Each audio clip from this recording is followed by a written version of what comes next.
Olá, queridos irmãos e irmãs, sejam bem-vindos ao nosso canal e à reflexão diária de hoje, dia 22 de outubro, sábado, dia de São João Paulo II. São João Paulo II, polonês, nascido no dia 18 de maio de 1920, foi ordenado sacerdote em 1946, nomeado bispo em 1958 e eleito papa em 1978. Exerceu seu pastoreio visitando muitos países. Foi ao encontro do povo e conquistou a muitos. Todos admiravam suas virtudes e sua santidade. No dia de sua morte, o povo gritava na Praça de São Pedro, em Roma: Santo já! O povo o aclamou, santo bem antes de sua canonização, no ano de 2014, pelo Papa Francisco. Sem dúvida nenhuma, um santo contemporâneo, um santo do nosso tempo.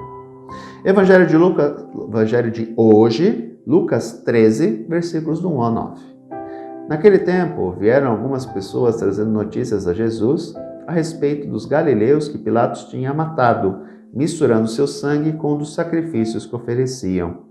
Jesus lhe respondeu: Vós pensais que esses galileus eram mais pecadores do que todos os outros galileus por terem sofrido tal coisa? Eu vos digo que não. Mas se vós não vos converterdes, ireis morrer todos do mesmo modo. E aqueles 18 que morreram quando a torre de Siloé caiu sobre eles? Pensais que eram mais culpados do que todos os outros moradores de Jerusalém? Eu vos digo que não. Mas se não vos converterdes, ireis morrer todos do mesmo modo. E Jesus contou uma parábola. Certo homem tinha uma figueira plantada na sua vinha. Foi até ela procurar figos e não encontrou. Então disse ao vinhateiro: Já faz 3 anos que venho procurando figos nessa figueira e nada encontro. Corta, porque está ela inutilizando a terra? Ele, porém, respondeu: Senhor, deixa a figueira ainda este ano. Vou cavar em volta dela e colocar adubo. Pode ser que venha dar fruto. Se não der, então tu a cortarás. É interessante porque aqui nós temos 2 situações, né? Uma em que a morte vai ao encontro por causa das ações e outra que vai simplesmente para as pessoas estarem no lugar errado, na hora errada. São aquelas situações que são inexplicáveis, né? São os famosos acasos. Na primeira, este povo, para ter sido morto por Pilatos, provavelmente estava fazendo algum tipo de agitação. Portanto, é uma morte provocada como consequências das ações daquela pessoa. Então, ela toma uma ação, ela faz uma ação, ela comete uma ação e aquilo gera uma reação, uma consequência. Então, ela morre por causa disso. Ou seja, ela morre por causa das suas ações. A outra situação é um acaso. Aquelas pessoas que estavam ali, que morreram esmagados pela torre de Siloé, provavelmente não estavam tomando nenhum tipo de ação que gerasse isso, né? Mas aconteceu, é o acaso.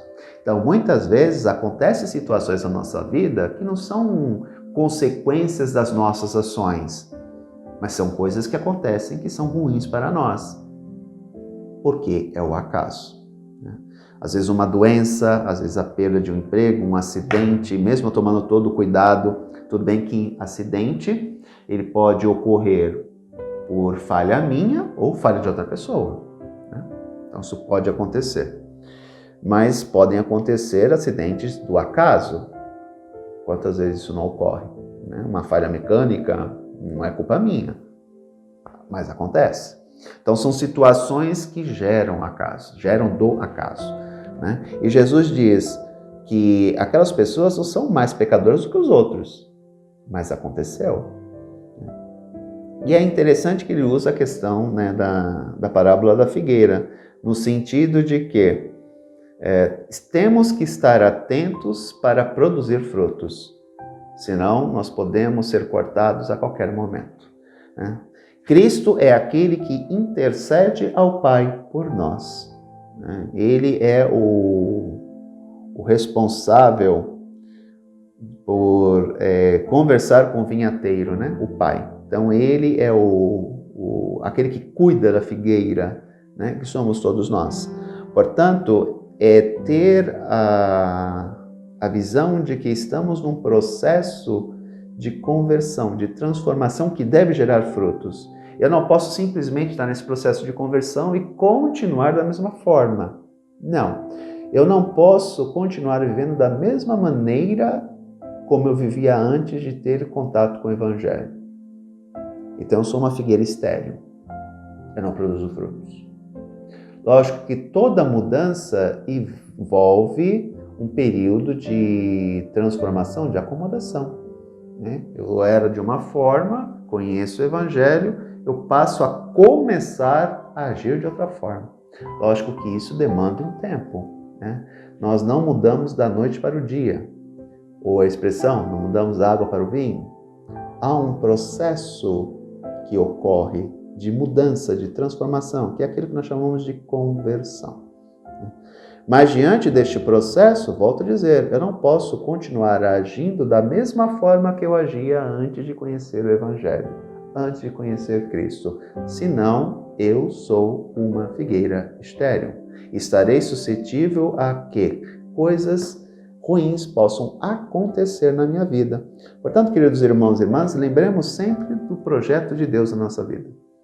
O que Deus espera de nós. O que Deus espera de nós é que mesmo diante dos nossos tropeços, mesmo diante dos nossos erros, nós continuemos firmes no propósito de mudar para melhor, de seguir o Evangelho, de viver o Evangelho. Não sejamos como figueira estéril. Não entremos em contato com o Evangelho e com Cristo e continuemos sendo os mesmos. Deus espera muito mais de nós. Terminamos a nossa semana por aqui, queridos irmãos e irmãs. Retornamos na próxima segunda-feira. Eu desejo a todos um bom final de semana e que Deus os abençoe. Tchau.